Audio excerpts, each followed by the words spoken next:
स्थापकाय च धर्मस्य सर्वधर्मस्वरूपिणे अवतारवरिष्ठाय रामकृष्णाय ते नमः। जननीं शारदां देवीं रामकृष्णं जगद्गुरुं पादपद्मे तयोश्रित्वा प्रणमामि मुहुर्मुहुः। नमस्त्रियतिराजाय विवेकानन्दसूरये सच्चित्सुखस्वरूपाय स्वामिने तापहारिणे।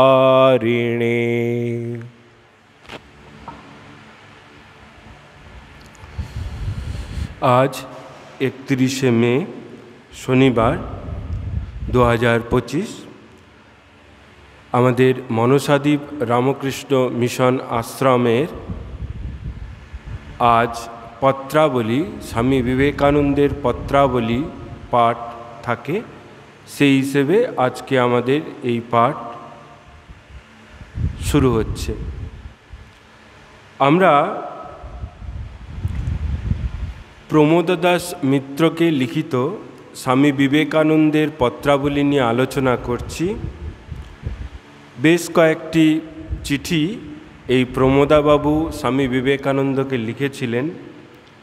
এর আগে আমরা বিবেকানন্দের লেখা, প্রমোদাবাবুকে লেখা বিবেকানন্দের 9টি চিঠি আলোচনা করেছি। আজকে 10ম চিঠি থেকে আমরা আলোচনা করব। তার আগে একটু প্রমোদাবাবু সম্পর্কে প্রত্যেকটা ক্লাসেই আমরা একটু আলোচনা করছি যে এই প্রমোদা দাস মিত্র কাশীর জমিদার ছিলেন। কলকাতার সঙ্গে তার একটা যোগাযোগ ছিল, তার পূর্বপুরুষ কলকাতারই অধিবাসী ছিলেন। পরবর্তীকালে তারা প্রবাসী হন, বিভিন্ন কারণে হতে পারে সেটা। সেই প্রবাসে তিনি ছিলেন। তার ঠাকুরদা বা বাবা এরা সময় প্রমোদ দাস মিত্রের এরা প্রবাসে ছিলেন, কাশীতে ছিলেন, কাশীতে বসবাস করতেন। আর সংস্কৃতজ্ঞ পণ্ডিত ছিলেন এবং রামকৃষ্ণ মিশন প্রতিষ্ঠার ব্যাপারে এই পরিবারের সাহায্য অতুলনীয়। পরবর্তীকালে প্রমোদ দাস মিত্রের সঙ্গে স্বামী বিবেকানন্দ তথা মিশনের কিছু মতপার্থক্য চোখে সামনে আসে, কিন্তু তবুও স্বামী বিবেকানন্দের অনেক কিছুই তিনি পছন্দ করতেন না, সেটা তার ব্যক্তিগত ব্যাপার। তো মানে চরম ব্রাহ্মণ্যত্ববাদী ছিলেন, মানে সনাতন হিন্দু ধর্মে, কিন্তু তিনি ব্রাহ্মণ ছিলেন না, কিন্তু ধর্ম সম্পর্কে খুব সিরিয়াস ছিলেন, সবসময় ধর্ম সম্পর্কে খুব সিরিয়াস ছিলেন। সন্ন্যাসীর সেবা কাজ বা এই ধরনের ব্যাপার স্যাপার নিয়ে তাদের সাথে একটা মতবিরোধ রামকৃষ্ণ মিশনের হয়। কারণ রামকৃষ্ণ মিশনে মূলত ভগবান শ্রীরামকৃষ্ণদেবের শিক্ষা এখানে আমরা কার্যকরী করার চেষ্টা করি বা আমাদের নিজেদের জীবনে ইমপ্লিমেন্ট করার চেষ্টা করি। স্বামী বিবেকানন্দ তথা এই সংঘের যারা অধিবাসী বা এই সংঘের যারা সদস্য, তারা শুধুমাত্র কে কি বলল এসব ব্যাপারে না গিয়ে শুধুমাত্র ভগবান শ্রীরামকৃষ্ণদেবের প্রদর্শিত পথে চলাটাকেই নিজের শ্রেয় পথ বলে আমরা মনে করি বা আমাদের করণীয় বলে আমরা মনে করি। সেক্ষেত্রে অনেকেরই অনেক কিছু মনে হতে পারে যে এটা কেন করছে, এটা কেন করছে, এই ধরনের ব্যাপার প্রমোদ দাস বাবুর সাথে হয়েছিল। কিন্তু আমরা রামকৃষ্ণ মিশনের সদস্য হিসেবে এটা তো বলবই যে প্রথম দিকে ভগবান শ্রীরামকৃষ্ণদেবের যে প্রথম দিকের আশ্রম, কাশী অদ্বৈত আশ্রম, সেই আশ্রম প্রতিষ্ঠার ব্যাপারে কিন্তু এই মিত্র পরিবারের খুব সহযোগিতা ছিল। এবং যখন এই কাশীতে আমাদের আশ্রম হয়নি, কাশীতে আমাদের যখন আশ্রম হয়নি, বিভিন্ন গুরু ভাইরা ভগবান শ্রীরামকৃষ্ণদেবের যে সাক্ষাৎ শিষ্য বা বিবেকানন্দের যে গুরু ভাই, 16 জন পার্ষদের কথা আমরা জানি ঠাকুরের, সেই 16 জন পার্ষদ এর মধ্যে বিবেকানন্দ তো অন্যতম, তাছাড়া আরও 15 জন। তো এই পার্ষদেরা অনেকেই, রাজা মহারাজ, শিবানন্দজি মহারাজ, এরকম অনেকেই এই কাশীতে এই মিত্রমশাইয়ের আশ্রয়ে কিন্তু ছিলেন। আর প্রথম দিকে যখন আলাপ হচ্ছে তখন প্রমোদা দাসবাবু সংস্কৃতজ্ঞ একজন পণ্ডিত হিসেবে স্বামী বিবেকানন্দ তাকে যথেষ্ট সম্মান দিচ্ছেন এবং তার এই যে 22-23টা চিঠি বা 27-28টার মতো চিঠি আছে এই প্রমোদা দাস মিত্রকে লেখা স্বামী বিবেকানন্দের, সেখানে কিন্তু কখনোই কোনো অশ্রদ্ধা ফুটে ওঠেনি। আমরা জানি পরবর্তীকালে প্রমোদা দাস মিত্র রামকৃষ্ণ মিশনের কার্যক্রম নিয়ে তার এক ভিন্ন মত পোষণ করতেন। হ্যাঁ, তিনি অতটা পছন্দ করতেন না বা বিরূপ মন্তব্য করেছিলেন কিছু কিছু ক্ষেত্রে, কিন্তু আমরা তো সামান্যতম কেউ যদি কখনো সহযোগিতা করে সেটা কখনো ভুলি না। সেভাবেই প্রমোদা দাস মিত্রকে সবসময় আমরা পূজনীয় হিসেবেই গণ্য করে আসছি। তো এই প্রমোদা দাস মিত্র, এটা এই যে চিঠিটা 9 নম্বর চিঠি প্রমোদা দাসবাবুকে লিখিত, এটা আমাদের স্বামী বিবেকানন্দ বা নরেন্দ্রনাথ, তখনও স্বামী বিবেকানন্দ হননি, এটা হচ্ছে 1889 4 জুলাই। ভগবান শ্রীরামকৃষ্ণদেবের দেহত্যাগ হয়েছে 1886, এটা 89 সালে। মানে আমাদের বরানগর মঠ তৈরি হয়ে গেছে, বরানগর মঠই তখন আমাদের মঠ। 86 থেকে 92 পর্যন্ত বরানগর মঠেই ছিল। এরপরে আমাদের রামকৃষ্ণ মঠ 92 থেকে চলে যায় হচ্ছে আমাদের আলমবাজারে। তারপর ওখান থেকে খুব সম্ভবত 97 সালে নীলাম্বরবাবুর বাগানবাড়ি, তারপর ওখান থেকে বর্তমান যে স্থান বেলুর মঠের বর্তমান যে স্থান সেখানে। তো এই চিঠিটি 9 নম্বর চিঠিটি প্রমোদাবাবুকে লিখিত, এটা আমি পড়ছি এবার পাঠ করছি। বাগবাজার থেকে লেখা হচ্ছে, বাগবাজার কলিকাতা 4 জুলাই 1889। পূজ্যপাদ মহাশয়, কল্য আপনার পত্রে সবিশেষ অবগত হইয়া পরম আনন্দিত হইলাম। আপনাকে পত্র লিখিতে গঙ্গাধরকে অনুরোধ করিতে যে আপনি লিখিয়াছেন তাহার কোনো সম্ভাবনা দেখি না, কারণ তাহারা আমাদের পত্র দিতেছেন, কিন্তু তাহারা 2-3 দিবস কোথাও রহিতেছেন না, অতএব আমাদের কোনো পত্রাদি পাইতেছেন না। আমার পূর্ব অবস্থার কোনো আত্মীয় শিমুলতলায় বৈদ্যনাথের নিকট একটি বাংলো ক্রয় করিয়াছেন। ওই স্থানের জলবায়ু স্বাস্থ্যকর বিধায় আমি সে স্থানে কিছুদিন ছিলাম, কিন্তু গ্রীষ্মের আতিশয্যে অত্যন্ত উদারাময় হওয়ায় পলাইয়া আসিলাম। কাশীধামে গমন করিয়া মহাশয়ের চরণ দর্শন করিয়া এবং সদালাপে অবস্থানপূর্বক আত্মাকে চরিতার্থ করিব, এই ইচ্ছা যে অন্তরে কত বলবতী তাহা বাক্য বর্ণনা করিতে পারে না, কিন্তু সকলই তাহার হাত। কে জানে মহাশয়ের সহিত জন্মান্তরীণ কি হৃদয়ের যোগ, নহিলে এই কলিকাতায় বহু ধনী মানী লোক আমাকে যথেষ্ট স্নেহ করেন, তাহাদের সঙ্গ আমার সাতিশয় বিরক্তিকর বোধ হয়। আর মহাশয়ের সহিত এক দিবসের আলাপেই প্রাণ এবং প্রকার মুগ্ধ হইয়াছে যে আপনাকে হৃদয় পরমাত্মীয় এবং ধর্মবন্ধু ভাবে গ্রহণ করিয়াছে। মহাশয় ভগবানের প্রিয় সেবক, এই একটি কারণ। আর একটি বোধ হয় তচ্চেতসা স্মরতি নূনম বোধপূর্বম ভাবস্থিরানি জননান্তর সৌহৃদানি। অভিজ্ঞান শকুন্তলমের এই মন্ত্রটা বলছেন স্বামীজি। তচ্চেতসা স্মরতি নূনম বোধপূর্বম ভাবস্থিরানি জননান্তর সৌহৃদানি। পূর্বজন্মের প্রীতির স্মৃতি পরজন্মে সহজ আকর্ষণ রূপে দেখা দেয়। ভূয় দর্শন এবং সাধনের ফলস্বরূপ মহাশয়ের যে উপদেশ, তজ্জন্য আমি আপনার নিকট ঋণী রহিলাম। নানা প্রকার অভিনব মত মস্তিষ্কে ধারণ জন্য যে সময়ে সময়ে ভুগিত হয়, ইহা অতি যথার্থ এবং অনেক সময়ে দেখিয়াছি। কিন্তু এবার অন্য প্রকার রোগ, ঈশ্বরের মঙ্গল হস্তে বিশ্বাস আমার যায় নাই এবং যাইবারও নহে। শাস্ত্রে বিশ্বাসও টলে নাই, কিন্তু ভগবানের ইচ্ছায় গত 5-7 বৎসর আমার জীবন ক্রমাগত নানা প্রকার বিঘ্ন বাধার সহিত সংগ্রামে পরিপূর্ণ। আমি আদর্শ শাস্ত্র পাইয়াছি, আদর্শ মনুষ্য চক্ষে দেখিয়াছি, অথচ পূর্ণভাবে নিজে কিছু করিয়া উঠিতে পারিতেছি না। ইহাই অত্যন্ত কষ্ট বিশেষ। কলিকাতার নিকটে থাকিলে হইবারও কোনো উপায় দেখি না। আমার মাতা এবং 2টি ভ্রাতা কলিকাতায় থাকে।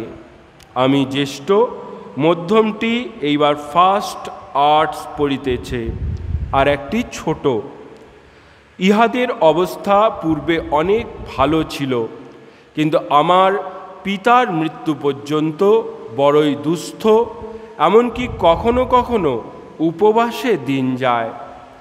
তাহার উপর জ্ঞাতিরা দুর্বল দেখিয়া পৈতৃক বাসভূমি হইতে তাড়াইয়া দিয়াছিল। হাইকোর্টে মকদ্দমা করিয়া যদিও সেই পৈতৃক বাটির অংশ পাইয়াছেন, কিন্তু সর্বশান্ত হইয়াছেন, যে প্রকার মকদ্দমার দস্তুর। কখনো কখনো কলকাতার নিকট থাকিলে তাহাদের দুরবস্থা দেখিয়া রজগুণের প্রাবল্যে অহংকারের বিকারস্বরূপ কার্যকরী বাসনার উদয় হয়। সেই সময়ে মনের মধ্যে ঘোর যুদ্ধ বাধে। তাহাতেই লিখিয়াছিলাম, মনের অবস্থা বড়ই ভয়ঙ্কর। এবার তাহাদের মকদ্দমা শেষ হইয়াছে। কিছুদিন কলিকাতায় থাকিয়া তাহাদের সমস্ত মিটাইয়া এদেশ হইতে চিরদিনের মতো বিদায় হইতে পারি। আপনি আশীর্বাদ করুন। আপূর্যমান অচল প্রতিষ্ঠম সমুদ্রমাপ ইত্যাদি। আশীর্বাদ করুন যেন আমার হৃদয় মহা ঐশ্য বলে বলিয়ান হয় এবং সকল প্রকার মায়া আমা হইতে দূর পরাহত হইয়া যায়। For we have taken up the cross, thou hast laid it upon us, and grant us strength that we bear it unto death. Amen. Imitation of Christ. কারণ আমার জগতের দুঃখ কষ্টরূপ ক্রুশ ঘাড়ে করিয়াছি। হে পিত, তুমি উহা আমাদিগের স্কন্ধে অর্পণ করিয়াছ। এক্ষণে আমাদিগকে বল দাও, যেন আমরা উহা আমরণ বহন করিতে পারি। ওং শান্তি। ঈশা অনুসরণ। আমি এক্ষণে কলিকাতায় আছি। আমার ঠিকানা বলরাম বসুর বাটি, 57 নম্বর রামকান্ত বসু স্ট্রিট, বাগবাজার, কলকাতা। দাস নরেন্দ্র। এইভাবে আমাদের স্বামীজির চিঠি বা বিবেকানন্দের চিঠি বা নরেন্দ্রের চিঠি, এখনও তো বিবেকানন্দ হয়নি, বারবার আমাদের বেরিয়ে যাচ্ছে বিবেকানন্দ, তো এখানে নরেন্দ্রনাথ দত্ত, কারণ বিশ্ববিজয়ী বিবেকানন্দ তিনি এখনও হননি। আমরা জানি 1893 শিকাগো গেছিলেন, তারপরে বিশ্ব জয় করেছিলেন, তো এটা হচ্ছে 1889। এই চিঠিটি বেশ বড়, এবং এইখানে আমরা আগের যে আলোচনাগুলো করেছিলাম সেখানে তার একটা প্রেক্ষাপট আছে। তো স্বামীজির খুব ইচ্ছে কাশী যাওয়ার, কিন্তু বিভিন্ন কারণে তিনি যেতে পারছেন না। বিভিন্ন রকমের কারণ হচ্ছে, তার শরীর খারাপ হচ্ছে, বা আরও বিভিন্ন রকম কারণ হচ্ছে, বা যেটা পরে বলা হলো যে তার পারিবারিক যে তার পিতা মারা যাওয়ার পর তার জ্ঞাতিরা তার তাদের পৈতৃক সম্পত্তি দখল করে নিয়েছিল, তারপর সে সমস্ত কেস কাচারি হয়েছে। ভাবলে ভারী আশ্চর্য হতে হয়। এরকম অবতারদের কিন্তু এই যে এরকম মহাপুরুষ, এরকম অবতার, স্বয়ং স্বামী বিবেকানন্দকে কত সহ্য করতে হয়েছে। আর আমরা মাঝে মাঝে আমাদের জীবনে ছোট ছোট কষ্টে কত ভেঙে পড়ি। এই অবতাররা, আমরা মায়ের জীবনে যখন পড়ি যে মাকে তার আত্মীয়া বেগুন ছুঁড়ে মারছে, কত কষ্ট। এরা তো মহাপুরুষ, এরা এরা এরা এই ধরনের সমস্যার মধ্যে আছেন, তা আমরা তো কি, আমাদের কি কথা। আর স্বামী বিবেকানন্দ কত রকমের সমস্যার সাথে যুঝেছিলেন, কত রকমের সংশয়। উনি চাইলেই বড় চাকরি করতে পারতেন, সংসার করতে পারতেন, কিন্তু দেখুন ওনার জীবনে কত সংগ্রাম, কত লড়াই করে তিনি আজকে বিশ্ববিখ্যাত হয়েছেন। যদি স্বাভাবিক গতে চলে যেতেন, যে সংসার করতেন বা আর পাঁচটা মানুষ যেরকম করে, তাহলে তো আমরা বিবেকানন্দকে পেতাম না। এই যে বিবেকানন্দ বা এই যে মহাপুরুষরা, তাদের জীবনের কত কষ্ট, সেই কষ্টকে অতিক্রম করে তারা আজকে যে বর্তমান অবস্থায় পৌঁছেছেন, এই সংগ্রামটা পৃথিবীতে যারাই প্রতিষ্ঠিত হয়েছেন বা যারাই বড় হয়েছেন, প্রত্যেকের জীবনে কিন্তু সংগ্রাম আছে। সংগ্রাম ছাড়া কেউ কখনো বড় হতে পারে না। প্রত্যেকটি সফল মানুষের পেছনে কত গল্প, কত অজানা তত্ত্ব, সব কিছু আমরা তো জানতেও পারি না, কিন্তু যে মানুষটি ওই সংগ্রামের মধ্যে দিয়ে যায়, একমাত্র সেই বলতে পারবে যে কি সংগ্রাম তাকে করতে হয়েছে। কনসেপ্ট ক্লিয়ার নেই, কনসেপ্ট তৈরি করতে হচ্ছে স্বামী বিবেকানন্দকে। স্বামী বিবেকানন্দ একজন উজ্জ্বল ব্যক্তিত্ব। তখনই নরেন্দ্রনাথ ছোটবেলা থেকেই একটা ডাকা বুকো পণ্ডিত, ভালো গাইতে পারেন, বাজাতে পারেন, বক্তৃতা করতে পারেন, সমস্ত ব্যাপারে পারদর্শী, সুদর্শন দেখতে তিনি। কিন্তু তাকেও কত কষ্ট, কত সংগ্রামের মধ্যে দিয়ে যেতে হয়েছে। পারিবারিক যেটা বলা হলো, সেই চিঠিতেও আছে এটা। আর আমরা এখন প্রসঙ্গ থেকে অন্যদিকে চলে যাচ্ছি। তো আমরা এই 9 নম্বর চিঠিটি, যেটা 4 জুলাই 1889, এই সম্পর্কে, মানে যে চিঠি সম্পর্কে একটু আলোচনা করছি। যে কাল আপনার পত্র পেয়েছে, মানে 4 জুলাই, মানে 3রা জুলাই প্রমোদাবাবুর একটা চিঠি নরেন্দ্রনাথ পেয়েছেন। গঙ্গাধরকে অনুরোধ করিতে যে আপনি লিখে আছেন যে এখানে তার গুরু ভাইরা কাশী বা আরও বিভিন্ন তীর্থস্থানে আছে, কিন্তু চিঠি আদান প্রদানের একটা সমস্যা হচ্ছে। কারণ যারা সেই গুরু ভাই তারা একটা জায়গাতে 2-3 দিনের বেশি থাকছেন না। এবার নরেন্দ্রনাথ যখন চিঠি দিচ্ছে, সেই চিঠিটা যখন সেই ঠিকানায় পৌঁছচ্ছে, তখন সেখানে তিনি থাকছেন না, তো চিঠিটা পাচ্ছেন না। তো সেই ব্যাপারটা বলছেন যে আমাদের কোনো পত্রাদি পাইতেছেন না, কারণ তাহারা আমাদের পত্র দিতেছেন, কিন্তু তাহারা 2-3 দিবস কোথাও রহিতেছেন না, চিঠি দিচ্ছে চলে যাচ্ছে। এবার নরেন্দ্রনাথ যখন চিঠি দিচ্ছে, সেটা তো সময় দিতে হবে, 15 দিন 20 দিন এরকম সময় দিতে হবে। তো ততদিনে সেই গুরু ভ্রাতারা ওখানে থাকছে না, চিঠি পাওয়া যাচ্ছে না। তারপরে আরেকটা কথা তিনি বলছেন যে আমার পূর্ব অবস্থার কোনো আত্মীয়, মানে পূর্বাশ্রমের, মানে সন্ন্যাসী না হওয়ার আগে, এই 89 কিন্তু স্বামীজি সন্ন্যাস নিয়েছেন, বিবেকানন্দ হয়েছে, কিন্তু বিশ্ববিখ্যাত হননি, বিবেকানন্দ হয়েছেন। তো উনি বলছেন যে আমার আত্মীয়ের একজন শিমুলতলা বা বৈদ্যনাথ ধাম, যে দেওঘর, বর্তমান যে দেওঘর, সেই শিমুলতলায় একটি বাংলো ক্রয় করিয়াছেন। ওই স্থানের জলবায়ু স্বাস্থ্যকর বিধায় আমি সেই স্থানে কিছুদিন ছিলাম। নরেন্দ্রনাথ বলছেন যে আমার শরীর তো খারাপ, আগের চিঠিগুলো তো আমরা আলোচনা করেছি, উদারাময়, জ্বর, এরকম বিভিন্ন রকম উপসর্গ দেখা যাচ্ছিল।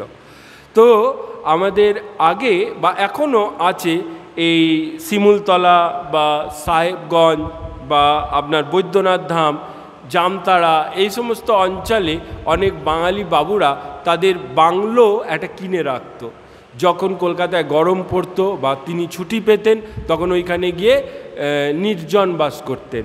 তো এরকম একটা বাংলোতে নরেন্দ্রনাথ কিছুদিন, তার আত্মীয়ের একটা বাংলোতে কিছুদিন ছিলেন, কারণ ওই স্থানের জলবায়ু খুব স্বাস্থ্যকর এবং যা খাওয়া যাবে সেটা হজম হয়ে যাবে।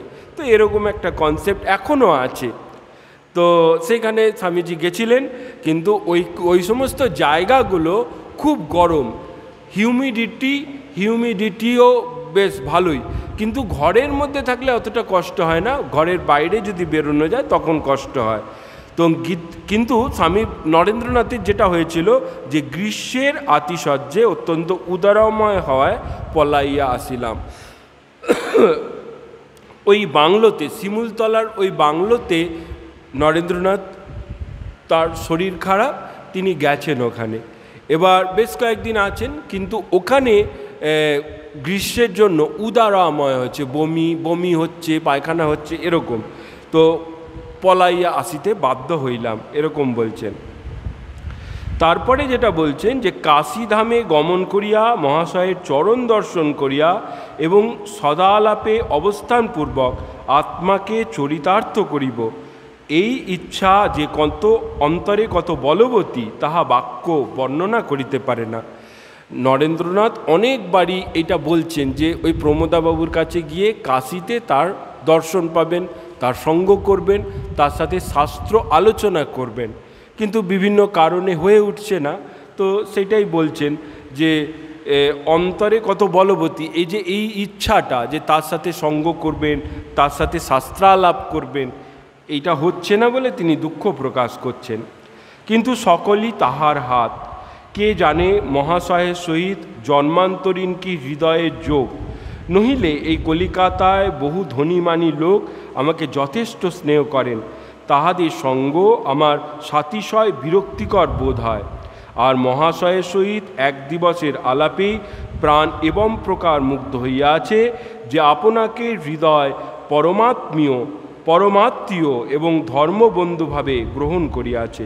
এখানে একটা কথা বলছেন নরেন্দ্রনাথ যে তিনি আশ্চর্য বোধ করছেন যে কলকাতায় এত ধনী মানি গুণী মানুষ আছে, হ্যাঁ, কিন্তু তাদের সঙ্গ করতে তার ভালো লাগে না।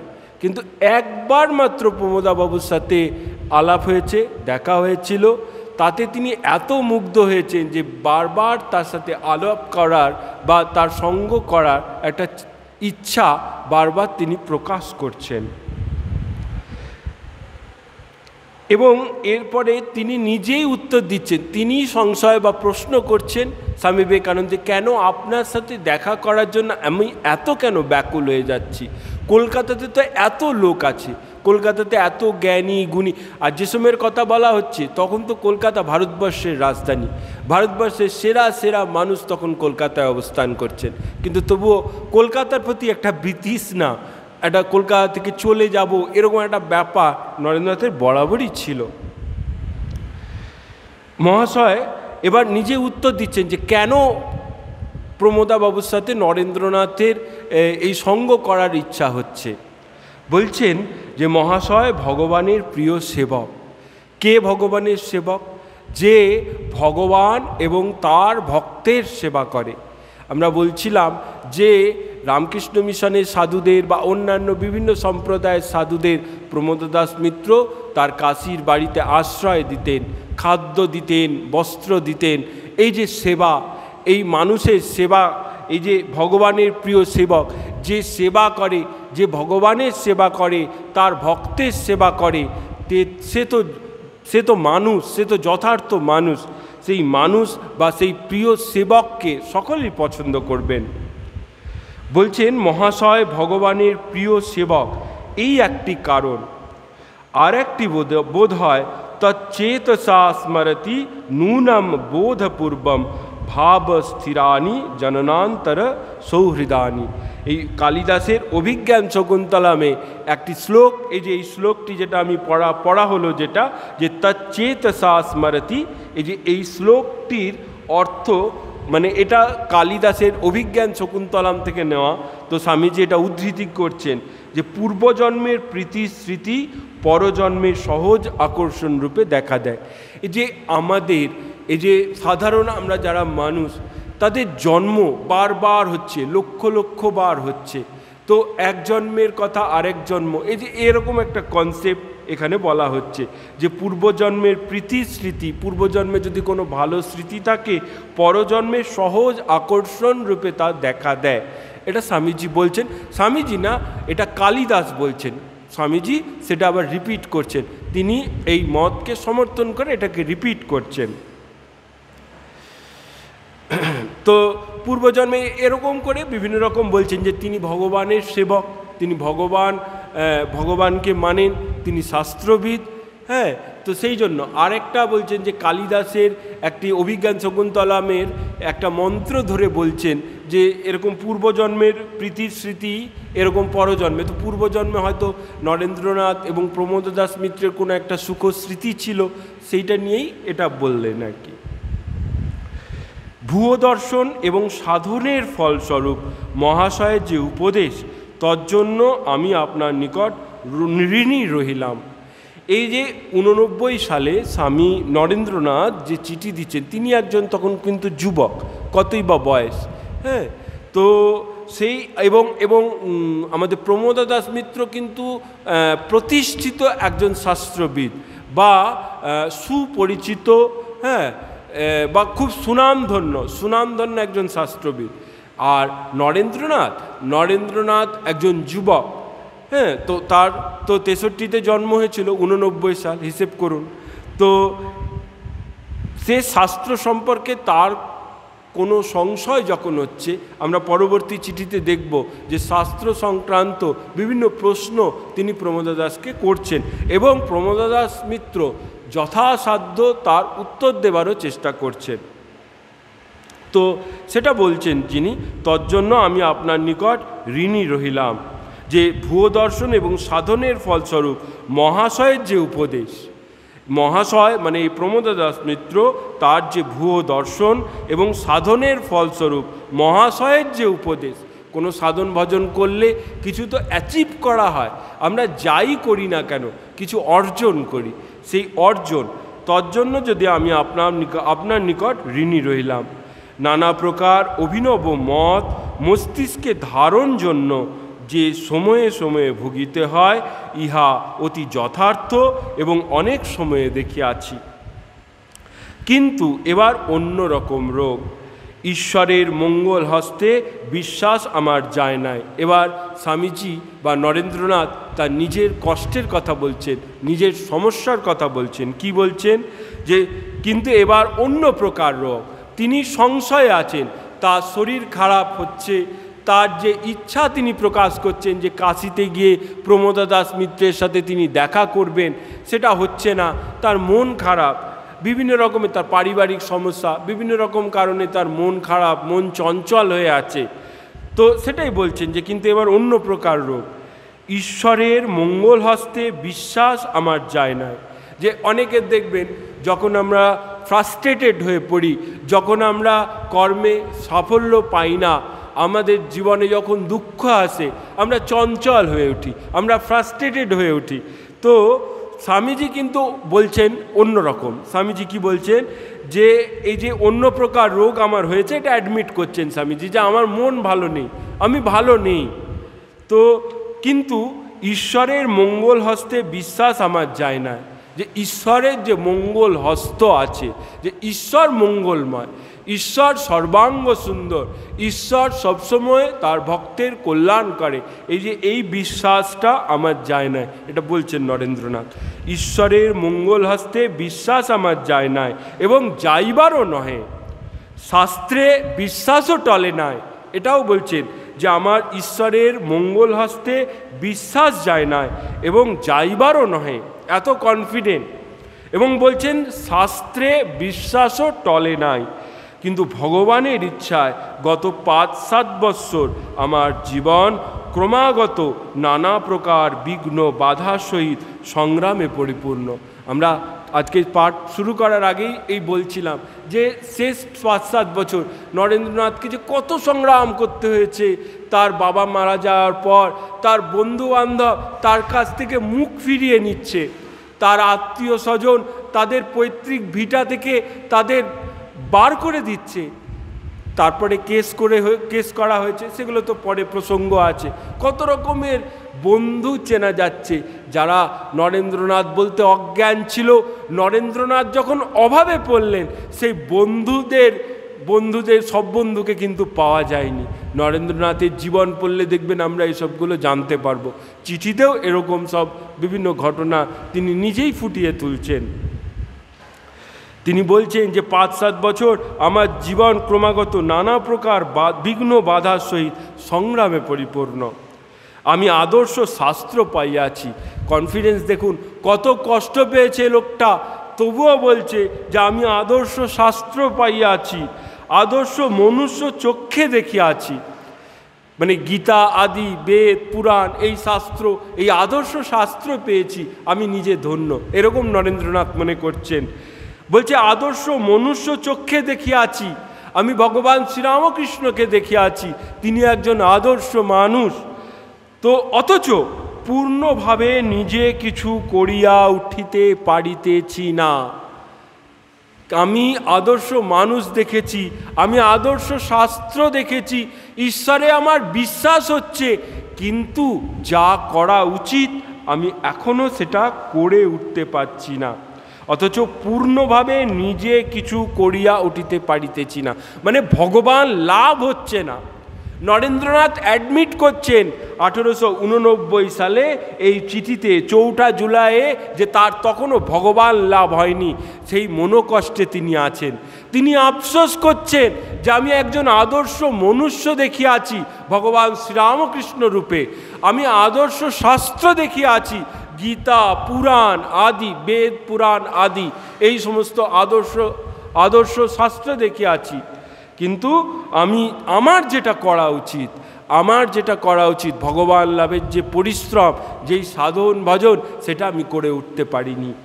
কিন্তু শাস্ত্রে আমার বিশ্বাস আছে, ভগবানে আমার বিশ্বাস আছে, সব কিছুই। কিন্তু পরবর্তীকালে দেখব এই বিশ্বাসই নরেন্দ্রনাথকে বিবেকানন্দে উত্তীর্ণ করছে বা মহামানবে উত্তীর্ণ করছে বিবেকানন্দকে। এটা বলছেন যে আমি আদর্শ শাস্ত্র পাইয়াছি, আদর্শ মনুষ্য চক্ষে দেখিয়াছি, অথচ পূর্ণভাবে নিজে কিছু করিয়া উঠিতে পারিতেছি না, ইহাই অত্যন্ত কষ্ট বিশেষ। আরেকটা কথা এখানে বলছেন যে কলিকাতার নিকটে থাকিলে হইবারও কোনো উপায় দেখি না। মানে কলকাতা এমনই একটা জায়গা যে ভিড় ভাড়াক্কা, প্রচণ্ড ভিড় ভাড়াক্কা, অনেক রকমের সুযোগ সুবিধা আছে। কলকাতা মহানগর, আমারও ব্যক্তিগতভাবে কলকাতা মহানগর খুব একটা ভালো লাগে না, কিন্তু সেখানে কিন্তু অনেক সুযোগ সুবিধা। নরেন্দ্রনাথ এটা অ্যাডমিট করছেন যে কলিকাতার নিকটে থাকিলে হইবারও কোনো উপায় দেখি না। এই ভগবান লাভ হইবার কোনো উপায় দেখি না কলিকাতার নিকটে থাকিলে, কারণ তার পরিচিত পরিবার সমস্ত সবাই ওই কলকাতায় আছে। তো সেই যেখানে পিছু টান থাকে, যেখানে মায়া থাকে, এই সমস্ত তো মায়ায়, এই সমস্ত থাকলে কিন্তু সেটা ভগবান লাভের অন্তরায় হয়। আমার মাতা এবং 2টি ভ্রাতা কলিকাতায় থাকে, এইটা একটা কারণ যে মা ভাইরা কলকাতায় থাকে, তো এইখানে বসে ভগবান লাভ আমার হবে না, সেটা আমিও অ্যাডমিট করছি। আমি জ্যেষ্ঠ, আমি বড় ছেলে, দিদি বড় ছিলেন, আমি জ্যেষ্ঠ, মধ্যমটি মানে এখানে মহেন্দ্রনাথ দত্ত এইবার ফার্স্ট পড়িতেছে, আর একটি ছোট, তিনি হচ্ছেন ভূপেন্দ্রনাথ দত্ত। এরা 3 ভাই, বোন ছিলেন, বড় বোন ছিলেন, তারপরে ছোট বোন ছিলেন, এক বোন তো মারাই গেছিলেন, শ্বশুরবাড়িতে তাকে পুড়িয়ে মারা হয়েছিল নরেন্দ্রনাথের ছোট বোনকে। আর তারা 3 ছেলে ছিলেন, বিশ্বনাথ দত্তের 3 ছেলে, বড় হচ্ছে নরেন্দ্রনাথ, মধ্যম হচ্ছেন ভূপেন্দ্রনাথ এবং বড় হচ্ছেন নরেন্দ্রনাথ, মধ্যম হচ্ছেন মহেন্দ্রনাথ, আর ছোট হচ্ছেন ভূপেন্দ্রনাথ। এই মহেন্দ্রনাথ দত্ত পরবর্তীকালে ব্যারিস্টার হয়েছিলেন আর সুনামধন্য লেখক ছিলেন। শ্রীমৎ স্বামী বিবেকানন্দের জীবনের ঘটনাবলী বলে একটি বই আছে কয়েকটি খণ্ডে, সেই বইটির রচয়িতা। তাছাড়া আরও অনেক বই তিনি লিখেছেন। তো সেই বইটিও আমাদের রামকৃষ্ণ সংঘে খুব সাদরে পাঠিত হয়, পড়া হয়। আর ভক্তদের উদ্দেশ্যে বলছি যে আপনারাও কখনো যদি সুযোগ পান, স্বামীজির শ্রীমৎ স্বামী বিবেকানন্দের জীবনের ঘটনাবলী বলে বইটির নাম, তো মহেন্দ্রনাথ দত্তের, এবং সেখানে অনেক কিছু অনেক না জানা কথা কিন্তু আপনারা পাবেন।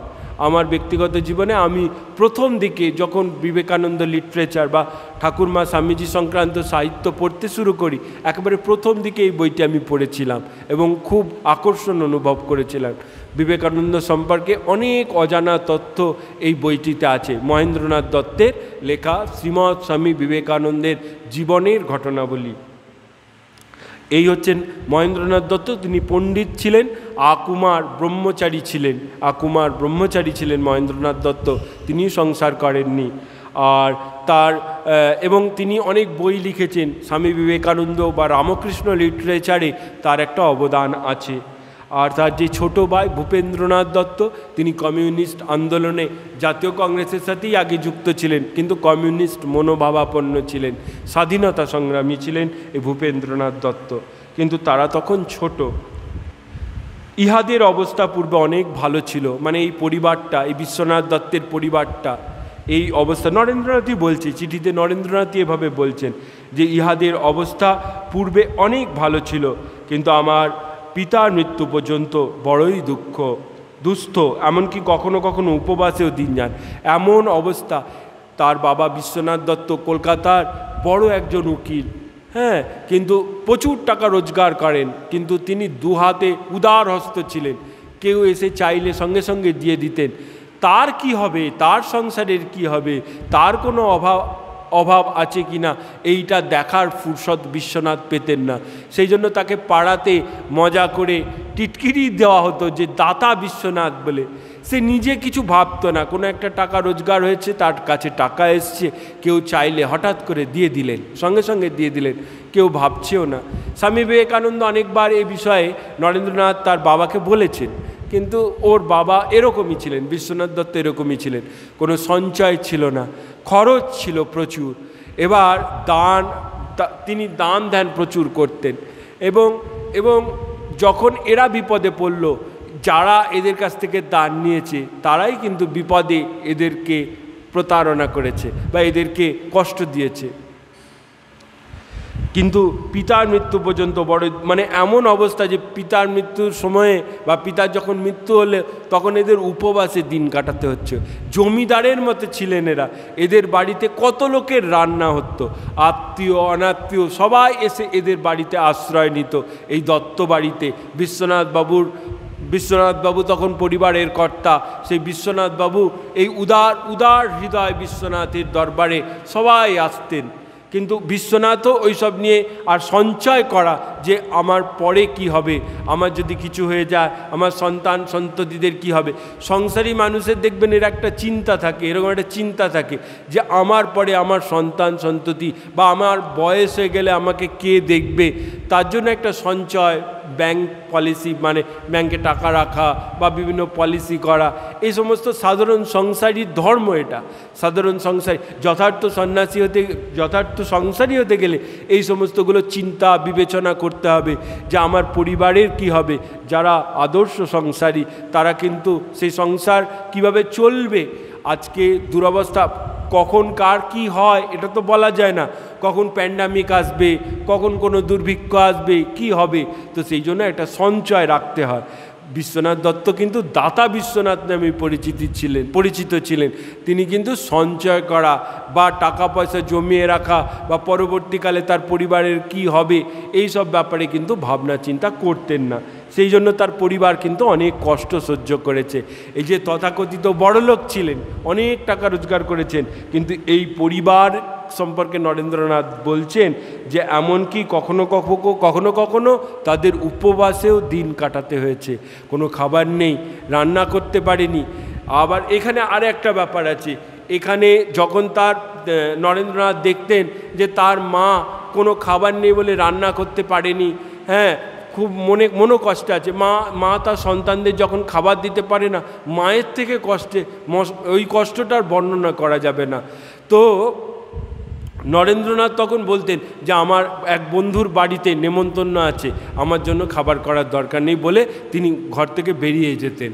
তার মাও বুঝতে পারত, কিন্তু নরেন্দ্রনাথও এরকম করে বলতেন আর কি, যে আমার জন্য ভাবতে হবে না, ছোট দুটো ভাই এবং তুমি আছো, তোমাদের খাবার ব্যবস্থা করো। নরেন্দ্রনাথ ওইভাবে বলে বেরিয়ে যেতেন যে আমার আজকে বন্ধুর বাড়িতে নেমন্তন্ন আছে, এরকম। তার উপর জ্ঞাতিরা দুর্বল দেখিয়া পৈতৃক বাসভূমি হইতে তাড়াইয়া দিয়াছিল। হাইকোর্টে মকদ্দমা করিয়া যদিও সেই পৈতৃক বাটির অংশ পাইয়াছেন, কিন্তু সর্বশান্ত হইয়াছেন, যে প্রকার মকদ্দমার দস্তুর। বলছে এই যে মকদ্দমা, মামলা মকদ্দমা হলে দেখবেন উকিল টুকিল খুব ডেঞ্জার। উকিলের একবার যদি উকিল বা কেস কাছারি হয় তাহলে কিন্তু মানুষ সর্বশান্ত হয়ে যায়, এরকম কিন্তু অনেক অভিজ্ঞতা আমাদেরও আছে। আমরা সমস্ত ভক্তদেরই অল্প বিস্তর সবারই আছে।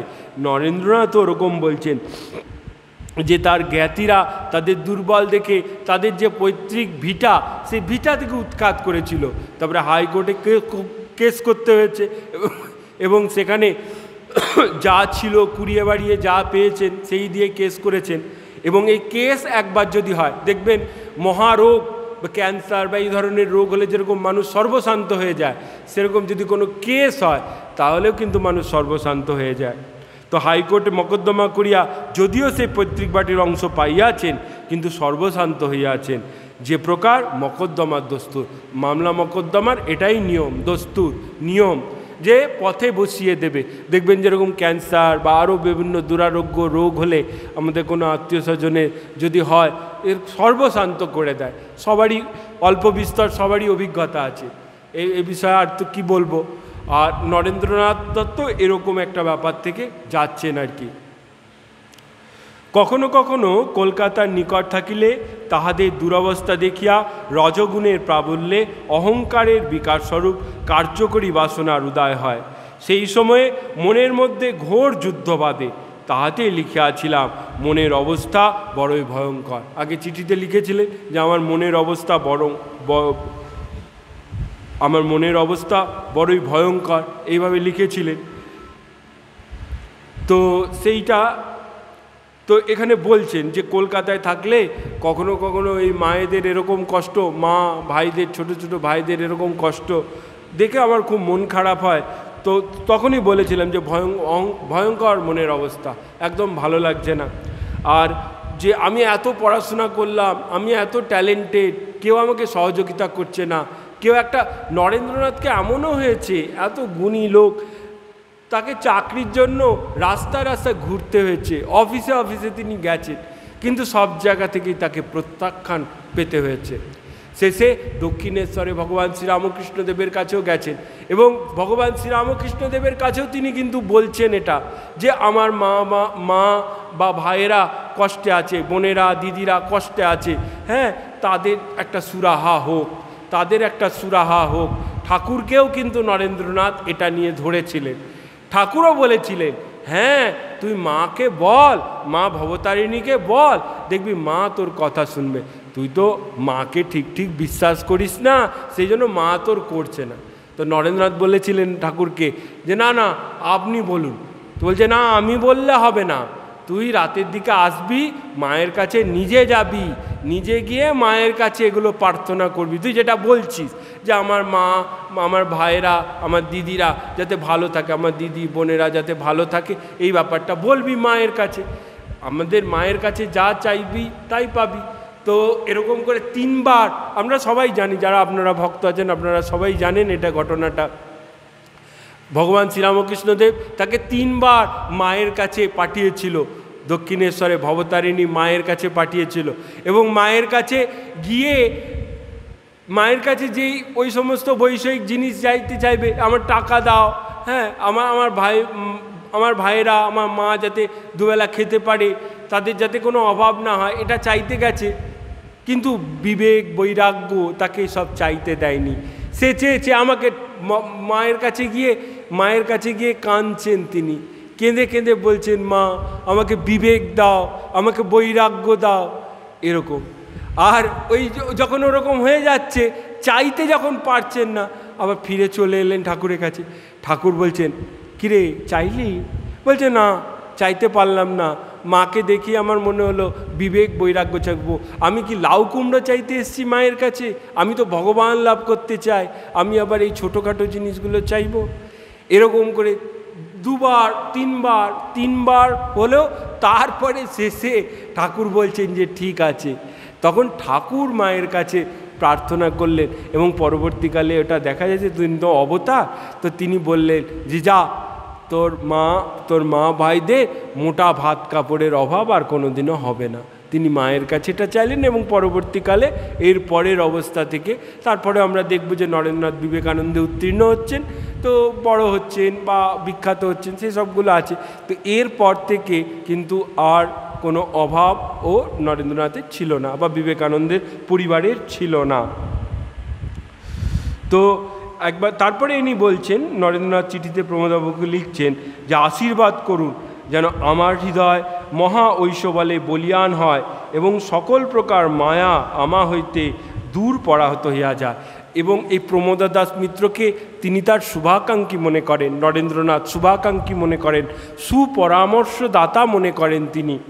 তো সেই প্রমোদ দাস মিত্রের কাছে বলছেন যে আপনি আশীর্বাদ করুন যেন আমার হৃদয় মহা ঐশ্ববলে বলিয়ান হয় এবং সকল প্রকার মায়া আমা হইতে দূর পরাহত হইয়া যায়।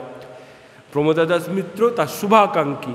স্বামী বিবেকানন্দ বা নরেন্দ্রনাথও কিন্তু তাকে তার গুরুজন হিসেবে সম্মান করছেন প্রমোদ দাস মিত্রকে। তার মনের কষ্ট, তার জ্বালা যন্ত্রণা সেটা শেয়ার করছেন প্রমোদ দাসবাবুর কাছে। পরবর্তীকালে আমরা দেখব এই নরেন্দ্রনাথের পরিবারের কথা ভেবে প্রমোদ দাস মিত্র কিছু টাকা পাঠিয়েছিলেন, সেটা কিন্তু তার মা বা ভাইরা নেয়নি। সেটা পরের কথা, পরের চিঠিতে আমরা এটা আলোচনা করব। তো এই যে ভয়ঙ্কর অবস্থা, এই যে মা বাবার পরিবারের যে অবস্থা, আর্থিক অবস্থা, জ্ঞাতিদের যে এই যে ষড়যন্ত্র করে তাদেরকে বঞ্চিত করার যে কুৎসিত একটা খেলা, তো এই সমস্ত ব্যাপার নিয়ে তার মনের অবস্থা ভয়ঙ্কর। সেই চিঠিতে, আগের চিঠিতে আমরা বলেছিলাম যে এখন মনের অবস্থা ভয়ঙ্কর, সেই জন্য চিঠি লিখতে পারিনি আপনাকে বা আপনার চিঠি জবাব দিতে পারিনি। তো এখানে ওই যে ইমিটেশন অফ ক্রাইস্টের একটা মানে ইংরাজি একটি বাইবেলের একটি অংশ, এখানে সেইটা তিনি আবার উল্লেখ করছেন যে এই কথাটা বলছেন যে আশীর্বাদ করুন যেন আমার হৃদয় মহা ঐশ্ববলে বলিয়ান হয় এবং সকল প্রকার মায়া আমা হইতে দূর পরাহত হয়। আপনি জ্ঞানী গুণী মানুষ, আমার থেকে বিজ্ঞ, আমার থেকে বড়, আপনি প্রার্থনা করুন। এবং ইমিটেশন অফ ক্রাইস্টের এই কথাটি বলছে বা বাইবেলের এই কথাটি বলছে, for we have taken up the cross, thou hast laid it upon us and grant us strength that we bear it unto death. Amen. এর মানে হচ্ছে, কারণ আমরা জগতের দুঃখ কষ্টরূপ ক্রুশ ঘাড়ে করিয়াছি, হে পিত তুমি উহা আমাদিগের স্কন্ধে অর্পণ করিয়াছ, এক্ষণে আমাদিগকে বল দাও যেন আমরা উহা আমরণ বহন করিতে পারি। ওং শান্তি। ঈশা অনুসরণ থেকে এইটা স্বামীজি লিখছেন প্রমোদ দাস মিত্রকে। তারপরে চিঠিটা শেষ করছেন এই বলে যে আমি এক্ষণে কলিকাতায় আছি, আমার ঠিকানা বলরাম বসুর বাটি, 57 নম্বর রামকান্ত বসু স্ট্রিট, বাগবাজার, কলিকাতা। দেখুন, আমরা আমাদের সংসারের যাবতীয় দুঃখ কষ্ট যাত্রার সাথে শেয়ার করতে পারি না, কিন্তু মনের মিল হতে হবে। আমার মনে হতে হবে যে আপনি আমার প্রতি সদয়, তাহলে আমি কিন্তু আমার মনের কষ্ট আপনাকে বলতে পারবো। নরেন্দ্রনাথ দত্ত তার মনের এই যে ঝঞ্ঝা, এই যে ভয়ঙ্কর অবস্থা, একজন অপরিচিতই বলবো, একবার মাত্র দর্শন হয়েছে, কিন্তু বিশ্বাস করে কীরকম বলছেন বিবেকানন্দ। তো আজকে এই পর্যন্তই। ঠাকুরমা স্বামীজির কাছে সকলে সর্বাঙ্গীন কল্যাণ কামনা করি, সকলে ভালো থাকুন। ওম শান্তি শান্তি শান্তি। হরি ওম তৎসৎ। শ্রীরামকৃষ্ণার্পণমস্তু।